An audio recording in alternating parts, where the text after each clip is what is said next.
welcome to the Turf and Testimony YouTube channel. I'm sitting out in the backyard. Just wanted to share some of God's creation, His beauty, and also share what we got on the ground right here. A lot of leaves, right now the leaves are coming down. We still got a good ways to go. You can see the tree canopies up above me.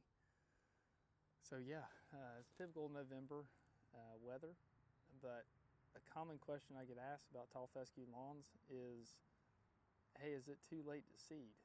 Well, that depends. That depends on what kind of lawn you have. If you have a lot of trees like I do, you can see all the tree canopies surrounding me all around. Yes, it may be too late to put down some seed. However, if you don't have a lot of trees, if you don't have a lot of coverage, no, not at all. We live in North Carolina. Go Wolfpack. And in the Piedmont of North Carolina, I have gotten away with, I do some experimental stuff in my yard. My yard is not great. My favorite expression is mechanics have the worst cars, landscapers have the worst lawns. Okay, so my yard is nothing to write home about. However, I experiment a little bit. So I have done seeding at my house as late as mid to late January, and some of that grass is still alive, believe it or not. So that just proves the point that depending on your location, what you got going on, it is not too late to aerate and seed. As a matter of fact, a lot of people elect to aerate and seed in November, and there's nothing wrong with that whatsoever. Typically the weather patterns change. Typically it is a little bit cooler more consistently for that seed to germinate. So hey, if you don't have a lot of leaf coverage, sure, go for it. I don't see a problem with it. Otherwise, historically, your months to aerate and seed are going to be September, October time frame. This is for tall fescue lawns. I'll get into warm season grasses and what you're supposed to do with that at a later date, later video. So that's the opinion there.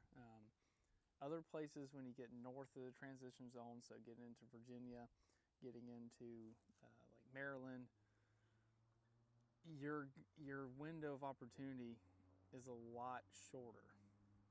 Okay, I'm not talking about getting up into like New York or like Maine or Vermont or anything like that. That's a whole different ball game, different type of grass that they use. And I'm not from the area, so I'm not as well versed into what's actually there. So I'm sure they do use fescue up there. We have St. Augustine here in Charlotte. Weird, but there's an opportunity to plant seeds and to put it in. Another question that gets asked pretty commonly in my industry is, why do we have to seed every single year?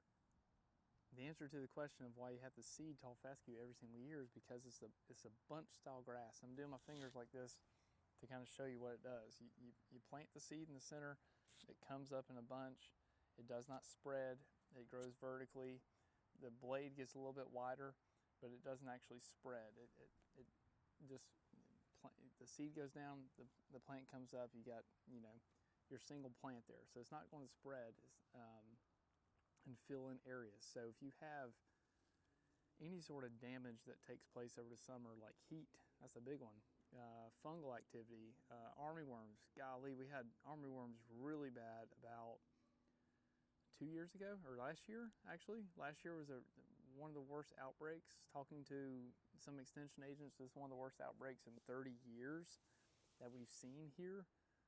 So anytime you have damages that occur over the summer, that tall fescue is not going to regenerate. Again, it's a bunch style grass. It doesn't spread laterally.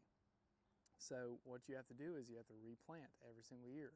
If you don't replant, and to keep this in mind, you're going to hear me repeat this a lot on this channel. If you do not replant and you have bare dirt, you are going to fight weeds.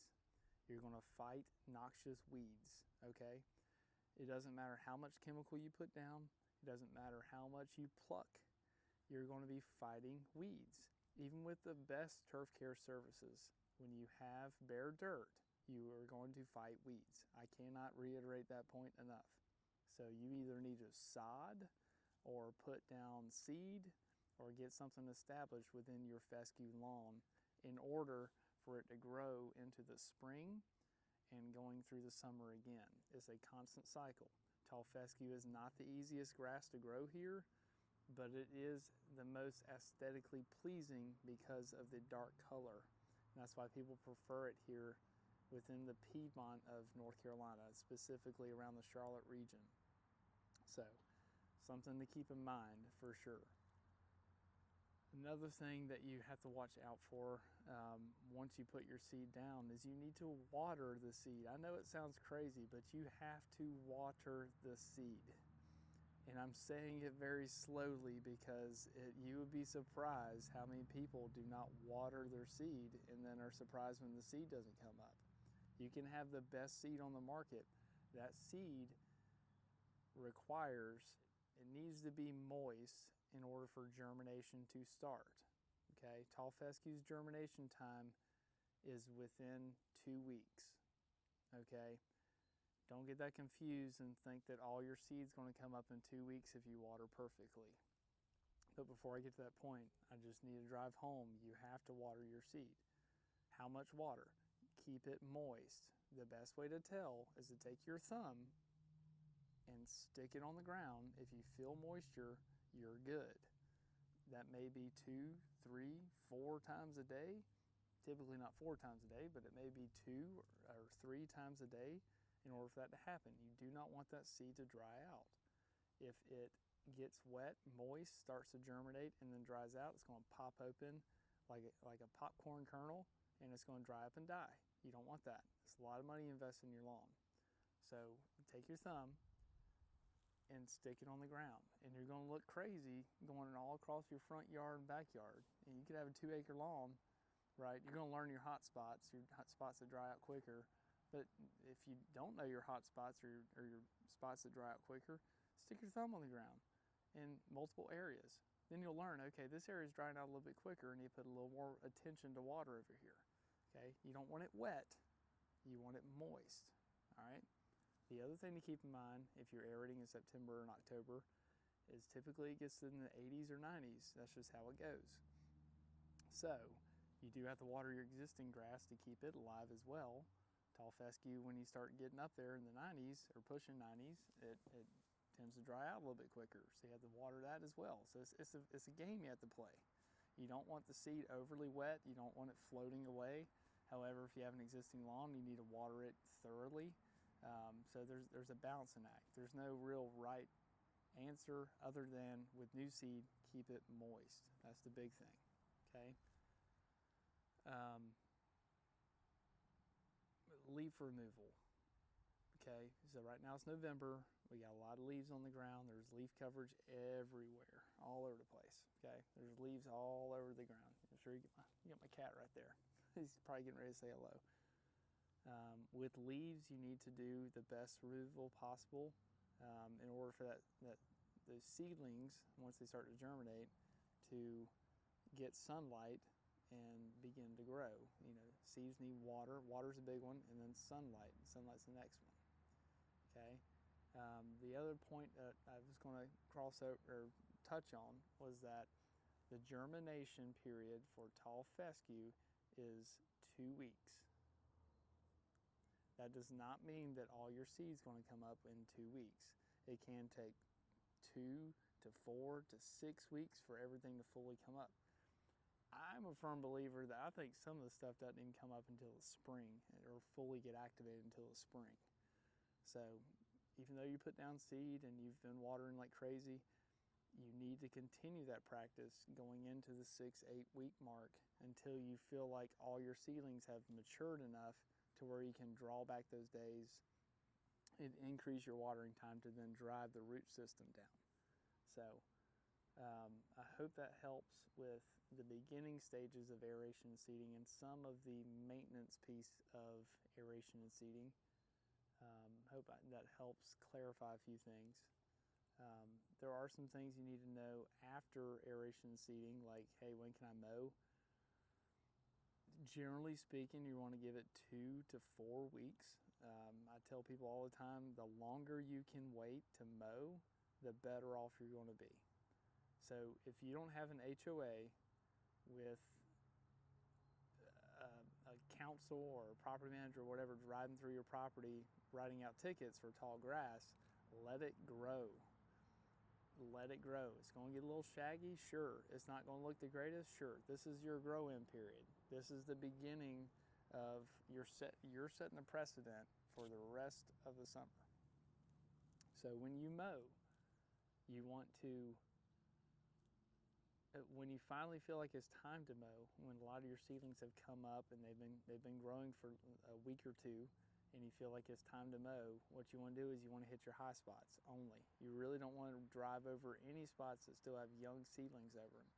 The less damage, the less times your mower tracks or your tires are going to go over those new seedlings, the less damage it's going to cause. So that's important as well. Imagine it being like a baby. You know, you wouldn't take a baby and just like, I'm trying to think of a good analogy here. You wouldn't force feed it a lot of food. You wouldn't just expect the baby just to walk straight out of the womb, straight after birth. Same thing with your seedlings. They're baby grass, right? You don't want to cause a lot of damage with those seedlings. You want to nurture them and let them grow. I know it sounds like I'm a tree hugger, but that's okay.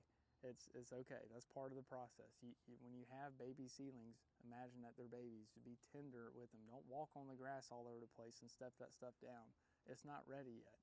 There is a time in the spring and in the summer when you can walk on it, or even over the winter if it all grows in. There's a time when you can get in there and do your thing. So yeah, that's very helpful. I hope that's very helpful, I should say. After the 3 to 4 to 5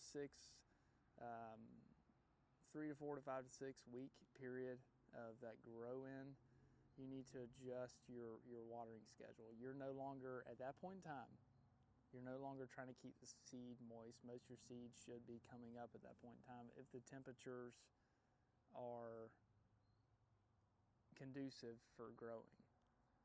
So at that point in time, you want to change your watering schedule. Instead of going light and frequent, you want to go deep and infrequent. So you want to decrease your days and increase your time to try to drive that root system down. Okay. Another part of aeration and seeding that's important when trying to get grass established is to put down the fertilizer. That is your food. That is your nutrients for your grass. Okay. Typically, I'm with landscape companies, so typically we're going to go aerate, seed, and fertilize at the same time. You can choose to wait. However, we do wait, but we have a slow release fertilizer.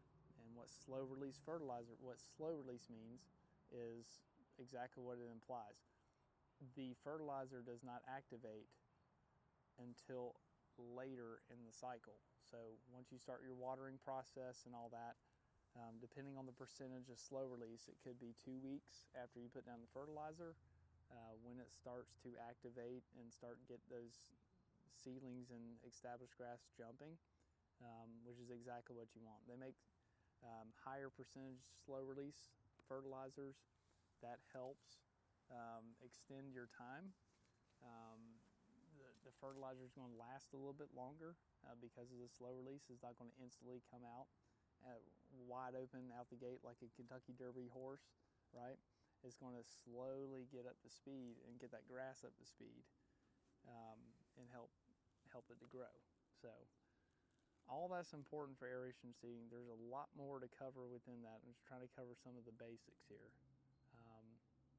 Talked about leaf removal a little bit. So with leaf removal, don't mulch your leaves up. Please don't mulch your leaves up. You're not doing yourself any favors.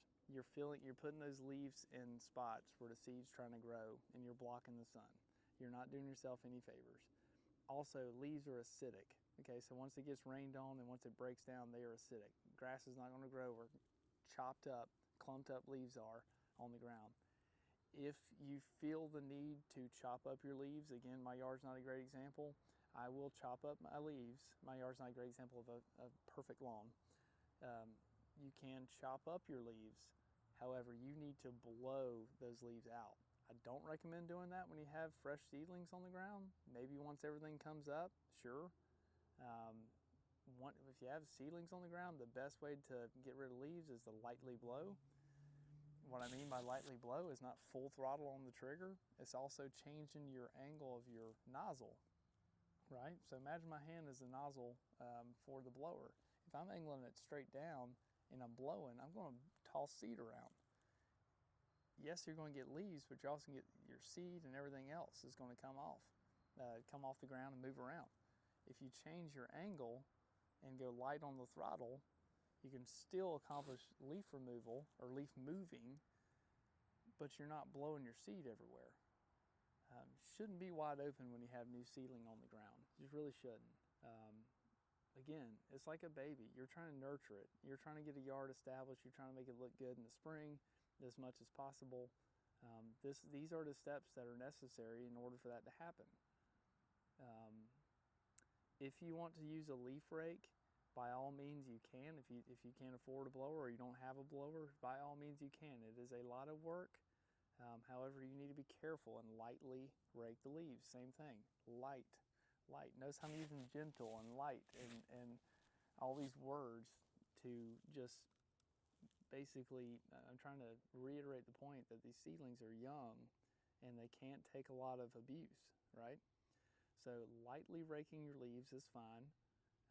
I don't suggest moving massive piles like the whole front yard all at once. Doing small piles and gathering it up in bags is not a bad idea. You're going to probably get some seed in there. It's going to happen, but at the end of the day, you've got to try to get your leaves off. What you don't want is exactly what I got here. I got to do leaves, so I'll show you. But right here, that matted up pile of leaves, you don't want that to sit there, especially if you got rain coming, because the rain will take those leaves and it'll mat it down and it'll make it to where you're never going to get the leaves up fully without getting the seed up with it, right? So I suggest, as far as leaf removal goes, stuff's going to come down periodically throughout the day, especially this time of year and getting into December and January. I suggest is trying to stay on top of it as much as possible. If you have a rain event coming in, not a bad idea to try to get as many leaves as possible. Yes, you're going to have new ones come down, right? It's a never-ending cycle. Believe me, I've got a ton of trees. It's a never-ending cycle. However, if you don't get on top of it, you're going to be inundated quickly with leaves. If you've been a homeowner or you've had a lawn long enough, you should understand that there's a point in time where God just flips the switch and all of a sudden it feels like all of the leaves are dropping at once. So you're going to be inundated. It could be 2-3 times a week you're trying to remove leaves. I say all that to say you don't have to have a perfectly clean lawn all the time, okay? You don't need to kill yourself trying to get every little speck of leaf up off the ground. This is grass. It's going to grow in to the best of its ability. What doesn't grow in, you can spot seed a little bit later. Again, we talked about that window of opportunity from September basically to January, depending on your situation, what you got going on in your house, okay? While we're talking about timing, if you have heavy leaves, you should aim for the September, let's just say, if you have a service, okay, they're going to have to get their yards done, okay? So keep that in mind. They can't put everybody mid-September. They can't put everybody into September, all right? If you have heavy leaves, the earlier you can do it, the better off you're going to be. Even if the seed sits there for a week or two without getting watered, that's fine. That's no different than sitting in the bag. Once it gets started, once you start watering, you've got to continue watering, okay? At least you get it done before your heavy leaf fall. If you have a wide open lawn, the later the better. Quite honestly, it's going to be easier on you if you wait till November, because temperatures are cooler. I'm in a sweatshirt right now. Typically North Carolina, you get through September, October is short sleeve shirts.